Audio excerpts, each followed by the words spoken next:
Hello friends, இன்றைக்கு நான் உங்களுக்கு திணைக்கஞ்சி செய்து காட்ட போறேன். அதுக்கு இப்போ தண்ணி கொஞ்சம் விடும். தண்ணி எடுத்து கொஞ்சம் கொதிக்க வைக்கணும் அடுப்பில் வச்சு. இதுதான் திணை அரிசி கஞ்சி இன்றைய காய்ச்ச போறேன். ரைஸ் குக்கர் கப்பால 1 கப் எடுத்து வச்சுக்கிறது.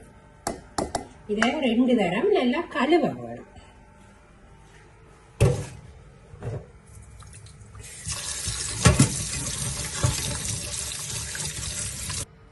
தண்ணி எடுத்துட்டேன். இப்போ இதை காமத்தியாவது கொதிக்க விடுவோம். நம்ம கொதிக்க விடுவோம்.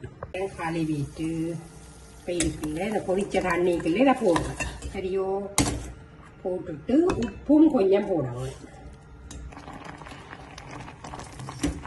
அரை மணித்தியாலத்தில் திணை அரிசி அவிஞ்சிட்டு இப்போ இதில் ஒரு 200 ml கட்டிப்பால் இருக்குது.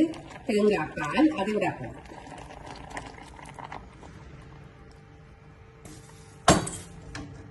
தேங்காய் பால் விட்டாச்சு. தேங்காய் பால் விட்டுட்டு நல்லா கொதிக்க விட தேவையில்லை. ஒரு 2 மினிட்ஸ்ல அடுப்பை ஆஃப் பண்ணினீங்கன்னா சரி. 2 நிமிஷத்துல அடுப்பை ஆஃப் பண்ணி விட்டுறணும். ஆஃப் பண்ணி விட்டால் திணைக்கஞ்சி ரெடி.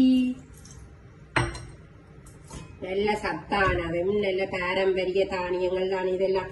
இப்ப இதைத்தானே சொல்லி நம்ம எல்லாரும் சாப்பிட சொல்லி. அப்ப நீங்களும் செய்து பாருங்க, இப்படி இருக்கணும். நல்ல டேஸ்டா இருக்கும்.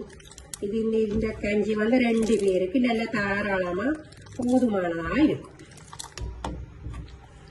ஓகே.